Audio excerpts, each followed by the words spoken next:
ఇప్పుడు భారత్ టైం నడుస్తోంది. భారత్కు అత్యాధునిక ఆయుధాలు కావాలంటే వేరే దేశాల ముందు మోకరిల్లాల్సి వచ్చేది. కొన్ని సంవత్సరాల క్రితం అస్సలెవరైనా ఊహించారా భారత్ ఈ పొజిషన్కు చేరుకుంటుంది అని? అప్పటితో పోలిస్తే ఇప్పుడు పరిస్థితి మొత్తం మారిపోయింది.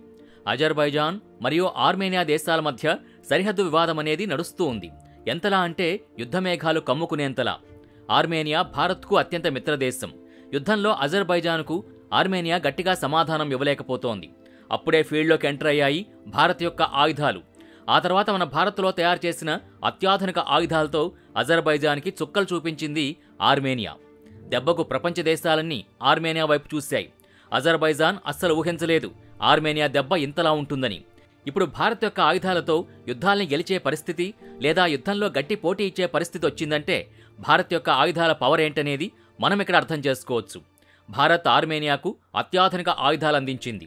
భారత్ అందించిన అత్యాధునిక ఆయుధాలతో అజర్బైజాన్ని తన శక్తిని మొత్తం ఉపయోగించినా సరే ఆర్మేనియా చిత్తుచిత్తుగా ఓడించింది.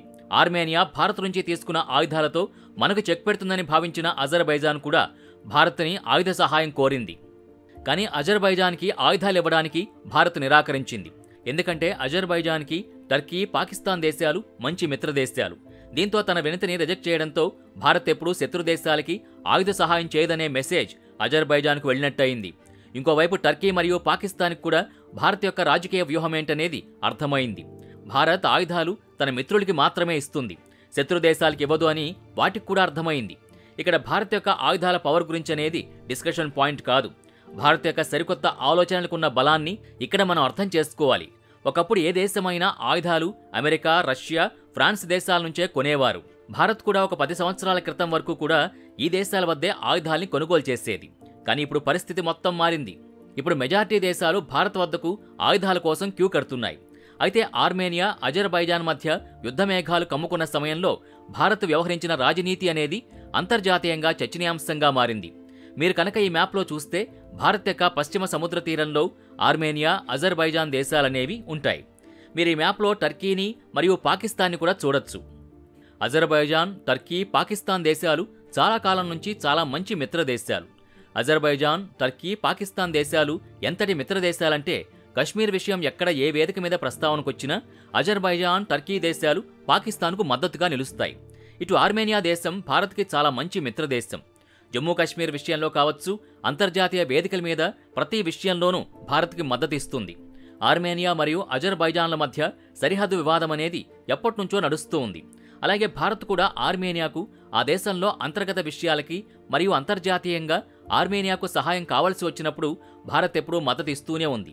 అయితే ఇటీవల ఆర్మేనియా, అజర్బైజాన్ల మధ్య ఉన్న సరిహద్దు వివాదం అనేది మరింత ముదిరింది. దీంతో ఈ రెండు దేశాల మధ్య యుద్ధమేఘాలు కమ్ముకున్న పరిస్థితి. అయితే ఆర్మేనియా సైనిక సత్తాని అజర్బైజాన్ చాలా సులభంగా ఎదుర్కొంటోంది. అజర్బైజాన్కు గట్టి పోటీ ఇవ్వలేకపోతోంది. కానీ కొద్దిసేపటి తర్వాత ఇక ఆర్మేనియా భారత్ నుంచి కొనుగోలు చేసి ఆయుధాల్ని అజర్బైజాన్ వైపుకి ఎక్కుపెట్టింది. ఇక ఆ తర్వాత మన ఆయుధాల దెబ్బకి అజర్బైజాన్ వెలువెల్లాడిందని చెప్పొచ్చు. ఆర్మేనియా కొట్టిన దెబ్బకి అజర్బైజాన్ వ్యూహాలన్నీ దెబ్బతిన్నాయి. భారీ ఎత్తున నష్టం కూడా వచ్చింది. దీంతో ఈ విషయం ప్రపంచవ్యాప్తంగా చర్చనీయాంశంగా మారింది. భారత్ యొక్క ఆయుధాలు నమ్మశక్యమైనవి మాత్రమే కాక యుద్ధంలో ఆయా దేశాల్ని గెలిపించే సత్తా మన ఆయుధాలకు ఉందని ప్రపంచవ్యాప్తంగా ఒక్కసారి మన ఆయుధాల సత్తా అనేది రీసౌండ్ లాగా సాలిడ్ ప్రూఫ్తో వినబడింది, కనబడింది. ఆర్మేనియా అస్సలు ఊహించనంతగా జవాబిస్తుండడంతో అజర్బైజాన్కు దెబ్బకు దిమ్మ తిరిగిపోయింది. భారత్ యొక్క ఆయుధాల పవర్ అనేది లైవ్లో అజర్బైజాన్ చూసింది. భారత్ ఆర్మేనియాకు అల్టరీ గన్ సిస్టమ్ నుంచి మొదలుకొని పినాక్ రాకెట్ లాంచర్ లాంటి అత్యాధునిక ప్రమాదకరమైన ఆయుధాల్ని సప్లై చేసింది. అంతేగాక భారత్ నుంచి ఆర్మేనియా కొనుగోలు చేసిన multi barrel system, ballistic missile, ఇంకా వేరే ఇతర చిన్న చిన్న ఆయుధాల నుంచి మొదలు పెద్ద పెద్ద ఆయుధాలు ఆర్మేనియాకు చాలా వరకు ఉపయోగపడ్డాయి. ఎంతలా అంటే ఆర్మేనియా కొట్టిన దెబ్బకు అజర్బైజాన్ వద్ద జవాబే లేదు. అజర్బైజాన్ వద్ద టర్కీ మరియు పాకిస్తాన్ వద్ద కొనుగోలు చేసిన ఆయుధాలున్నాయి. అవేంటంటే టర్కీ యొక్క advance military drone missile system, Pakistan నుంచి కొనుగోలు చేసిన JF-70 ఫైటర్ జెట్. ఇప్పటిదాకా మనం మాట్లాడుకున్న టర్కీ మరియు పాకిస్తాన్ నుంచి అజర్బైజాన్ కొనుగోలు చేసిన ఆయుధాలేవి భారత్ ఆయుధాల ముందు నిలబడలేదు. కనీసం గట్టి పోటీ కూడా ఇవ్వలేకపోయాయి. భారత్ ఆయుధాల పవర్ ఎలాంటిదంటే మన ఆయుధాల దెబ్బకు టర్కీ ఆయుధాలు పనిచేయడం మానేశాయి. అజర్బైజాన్ పాకిస్తాన్తో $1.8 బిలియన్ ఫైటర్ జెట్ల సప్లై కోసం డిఫెన్స్ అగ్రిమెంట్ని కుదుర్చుకుంది. పాకిస్తాన్తో ఇంత భారీ డిఫెన్స్ అగ్రిమెంట్ కుదుర్చుకుంది అంటే అజర్బైజాన్ వద్ద అత్యాధునిక ఆయుధాలు లేవని కాదు, ఉన్నాయి. కానీ భారత్ ఆయుధాలకి పోటీ ఇచ్చేంత లేవు. అయితే ఆర్మేనియా భారత్ ఆయుధాలతో గట్టి పోటీ ఇస్తుండడం, అజర్బైజాన్ రాజకీయ వ్యూహాలన్నీ దెబ్బతింటూ ఉండడంతో అజర్బైజాన్ భారత్ని బెదిరించడం మొదలుపెట్టింది. గత కొన్ని నెలల క్రితం అజర్బైజాన్ భారత్ని మీరు ఆర్మేనియాకు ఆయుధాలు ఇవ్వడాన్ని ఆపేయండి, లేకపోతే చాలా భయంకర పరిస్థితులుంటాయని భారత్పై బెదిరింపు వ్యాఖ్యలకు దిగింది.